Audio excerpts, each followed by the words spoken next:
மது ஹராமாக்கப்படுவதற்கு முன்னால பல சஹாபாக்கள்கிட்ட மதுபானம் பெரிய சொத்தா இருக்குது, வியாபாரத்துக்குன்னு வச்சிருக்கிறாங்க, விற்பனைக்காக வச்சிருக்கிறாங்க. அந்த நேரத்தில் பல லட்சம் மதிப்புள்ள ரூபாய் மதிப்புள்ள சொத்து அது. ஆனால் எப்போ அல்லாஹ் மது ஹராமாக்கினானோ மதீனாவுடைய வீதிகளில் எல்லாம் அறிவிப்பு செய்யப்படுது, அல்லாஹ் கத் ஹுர்ரிமத்தில் ஹம்ர், மது ஹராமாக்கப்பட்டு விட்டதுன்னு சொல்லப்பட்டது தான். எல்லாரும் மதுபானத்தை அப்படியே கீழே கொட்டுனாங்க. இல்லை, இதுதான் இஸ்லாம். அல்லாஹ்வுடைய கட்டளை வருது, அல்லாஹ் சொல்லிட்டான்னு சொன்னால் உடனே அடிபணிதலுக்கு பேர் தான் இஸ்லாம். இன்றைக்கு நம்முடைய கொடுக்கல் வாங்கல் எத்தனை தவறான வழிமுறைகளில் நாம் பொருளீட்டுகிறோம். இங்கே ஒன்று தெரிந்து கொள்ளணும், குரானில் ஹதீஸில் வரக்கூடிய ரிபானா வட்டி என்று தமிழில் சொல்கிறோம். குரான் ஹதீஸில் வருகிற வட்டி என்பது நாம் விளங்கி இருக்கிற ஒரு குறிப்பான அமைப்புக்கு வட்டின்னு விளங்கி இருக்கிறோமே, அது மாத்திரம் அல்ல. குரான் ஹதீஸில் வட்டின்னு சொன்னால் மார்க்கம் தடை செய்த எல்லா ஹராமான வியாபாரங்கள், கொடுக்கல் வாங்கல், வாடகை, அடமானம், எதிலெல்லாம் தப்பான வழிமுறை இருக்குதோ அதுக்கு பேரெல்லாம் ரிபா தான். சஹாபாக்களும் அப்படிதான் விளங்கியிருந்தாங்க. தடுக்கப்பட்ட ஹராமாக்கப்பட்ட எல்லா வருமானங்களும் ரிபா தான். லஞ்சம் வாங்குறாரு, அவரை வட்டி வாங்கிட்டாருன்னு சொல்லலாம், ஏன்னா அது ஹராம். அது ஹராமுக்கு பெயர் தான் ரிபா.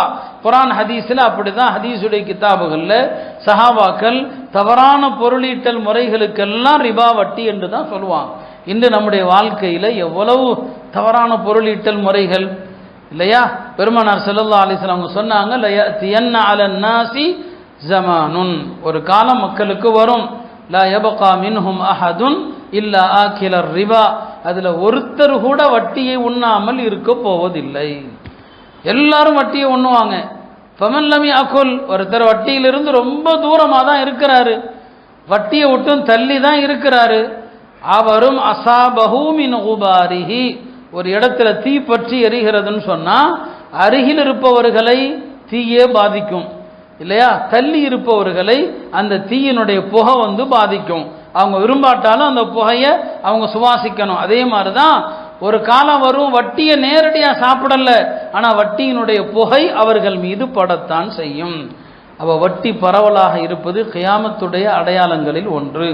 3 விஷயங்கள் அதிகமானால் கியாமத்துடைய அடையாளம்: மதுபானம் அதிகமாவது, வட்டி அதிகமாவது, விபச்சாரம் அதிகமாவது. இந்த 3ம் அதிகரித்தால் அது உலகம் அழிய போகிறது என்பதற்கான அடையாளம் சொன்னாங்க. நம்ம காலத்தில் இந்த 3மே, மதுபான கடைகள் அரசாங்கங்களே நடத்துது. எல்லா இடங்களிலும் அரசாங்கங்கள் மதுபான கடைகளை திறந்து வைத்திருக்கிறது. விபச்சாரம் எல்லாருமே அதனுடைய விபச்சாரங்கள், ஆபாசங்கள், ஆபாச படங்கள், சின்ன குழந்தைகளும் ஆபாச படங்களை பார்க்கிற அளவுக்கு அது பெருகி போச்சு இல்லையா? ஆபாச படங்கள் என்பது ஒரு காலகட்டத்தில் ஒரு குறிப்பிட்ட அமைப்பில் இருந்துச்சு. இப்போ நாம் வைத்திருக்கிற, நாம் பயன்படுத்துகிற இந்த மொபைல் ஃபோன்கள் இருக்கிறது, அதில் வரக்கூடிய படங்களை வீட்டில் உள்ள குழந்தைகளும் பார்க்குது. அது புரியுதோ புரியலையோ, ஆபாசம் பரவிடுச்சு. ஜினா பரவுறதுன்னா ஆபாசம்தான். வட்டி இல்லாத கொடுக்கல் வாங்கலே கிடையாது.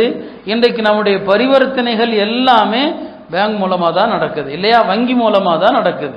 வங்கி மூலமாக போயிட்டாலே எல்லாமே வட்டியில் வந்துடுது. எல்லாம் வட்டிக்கு கீழே வந்துடுறோம். வட்டி கொடுக்கிறவன், வாங்குறவன், சாட்சி சொல்றவன், எழுதுறவன் எல்லாரையும் நமிசலாக சபித்தாங்கன்னு வருது. ஏதாவது ஒரு விதத்தில் நாமளும் அந்த வட்டிக்குள்ள வந்துடுறோம். இதான் அர்த்தம். சாப்பிடாட்டாலும் புகையாவது படத்தான் செய்யும். ஏன்னா இன்னைக்கு நிர்பந்தம், அரசாங்க நிர்பந்தம், பணத்தை கையில் வச்சிருக்க முடியாது, பேங்க்ல போட்டு தான் ஆகணும். அப்ப நாமளும் ஏதோ ஒரு வகையில் அந்த வட்டியினுடைய புகை நம் மீது வருதா இல்லையா? நீங்க வட்டி வாங்கல, பேங்க்ல இருக்கிற வட்டியை கூட நீங்க எடுக்கிறதே இல்லை, ஆனா பேங்குக்குள்ள போறீங்க இல்லையா, வட்டிங்கிற புகை உங்க மீது படத்தானே செய்யுது. இன்னைக்கு யாரும் பேங்குக்கு போகாம இருக்க முடியாது.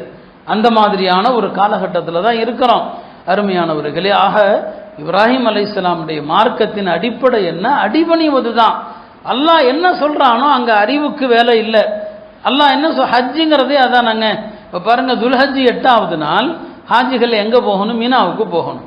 அன்னைக்கு மினால எந்த அமலும் இல்லை. மினாவில் அன்னைக்கு லொஹர்ல இருந்து அடுத்த நாள் காலை ஃபஜ்ர் வரை 5 நேரம் தொழுகிறதை தவிர 8வது நாள் மினால அமலே இல்லை. இப்போ ஒரு ஆள் யோசிக்கிறாரு, 8 அன்னைக்கு நான் எதுக்கு மினா போகணும்? மக்கால இருந்து மஸ்ஜிதுல் ஹராம்லேயே தொழுகிறேன், காபால பார்த்துட்டு தொழலாம், லட்சக்கணக்கான மக்களோடு தொழலாம், அப்படின்னு ஒருத்தர் அறிவுபூர்வமாக பேசினாருன்னு சொன்னால் அவன் பாவியாக போயிடுவான். அன்னைக்கு அல்லாஹ்வுடைய உத்தரவு என்ன?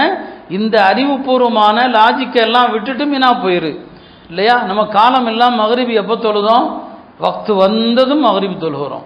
ஆனால் நேற்று ஹாஜிகள் அரஃபால இருந்து கிளம்பியிருப்பாங்க இல்லையா? அரஃபால மகரிபு வக்தே வந்தாலும் நீங்கள் அங்கே மகரிபு தொழுதா பாவியாக போயிடுவீங்க. அரஃபால இருக்கிறீங்க, மகரிபு வக்து வருது இல்லையா? மற்ற இடத்துல வக்து வந்தால் தக்பீர் கட்டிடுவோம். ஆனால் அரஃபால அல்லாஹ்வுடைய உத்தரவு இங்கே மகரிபு தொழாத, முஸ்தலிஃபா போ, அங்கே போய் தான் மகரிபையும் இஷாவையும் தொழ வேண்டும். அல்லாஹ்வுடைய உத்தரவு தானே தவிர நம்முடைய விருப்பங்கள் அல்ல. குர்பானியினுடைய நோக்கமே நம்முடைய விருப்பங்களை அறுப்பது. அல்லாஹ்வுடைய விருப்பத்திற்கு முன்னால என்னுடைய விருப்பத்தை குர்பானி, என்னுடைய விருப்பத்தை தியாகம் செய்வது தான் அருமையானவர்களே மார்க்கம். அதுதான் ஹஜ்ஜி நமக்கு கற்றுத்தருது, குர்பானி அதான் நமக்கு கற்றுத்தருது. நம்முடைய மார்க்கத்தை கொண்டு பேசக்கூடாது அருமையானவர்களே.